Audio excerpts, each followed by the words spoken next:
Kaixo kazetaguneko lagunak, ongi etorri bideotutorial honetara. Gaur Kalibre aplikazioaren inguruan hitz egingo dizuet. Aplikazio oso erabilgarria baita, batez ere Kindle gailuak erabiltzen badituzu. Kalibre liburu elektronikoak kudeatzeko eta egokitzeko tresna bada. Tutorial honetan liburuak nola konbertitu, organizatu eta gure gailura nola transferitu ikusiko dugu modu oso errazean. Lehenengo eta behin Kalibre deskargatuko dugu webgune ofizialetik. Hainbat sistema eragilerekin bateragarria da, beraz, ziurtatu zure ordenagailurako bertsio zuzena hautatzen duzula. Nire kasuan Windows sistema erabiltzen ari naizenez, hau aukeratu eta deskargatuko dut. Itxaron deskargatu bitartean eta ondoren instalazio prozesuari hasiera emango diogu.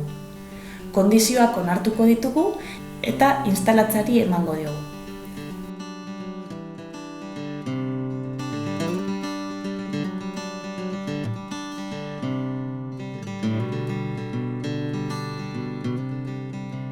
Behin aplikazioa konfiguratuta eta martxan daukagula, liburuak inportatzen hasiko gara.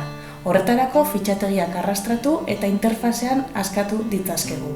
Edo agregar libro sakatu eta fitxategia aukeratuko dugu.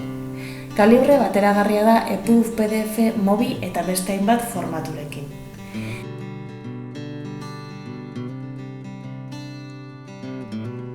Behin liburua aplikazioan daukagunean, fitxategi horren informazio guztia ikus dezakegu atal honetan.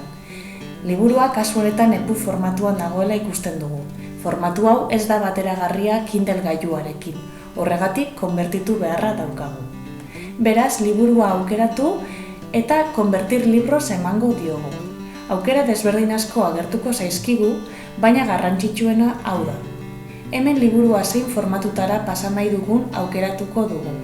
Kasu honetan, gure gailua Kindlea denez, MOBI formatua aukeratuko dugu eta onartu egingo dugu. Segundu batzuk itxaron eta fitxategia prest izango dugu. Azkenik Kindlera pasatzea geratzen zaigu. Horretarako gailua gure ordenagailura konektatuko dugu. Aukeratu pasa nahi dugun liburua eta enviar a dispositibo aukeratuko dugu. Kalibre arduratuko da liburua transferitzeaz. Kindleko karpetan sartuz gero ikusiko dugu gure liburua bertan dagoela. Eta hau da guztia.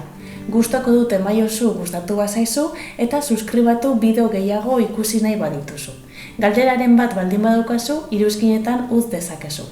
Irakurketa zoriontsua izan eta hurren arte.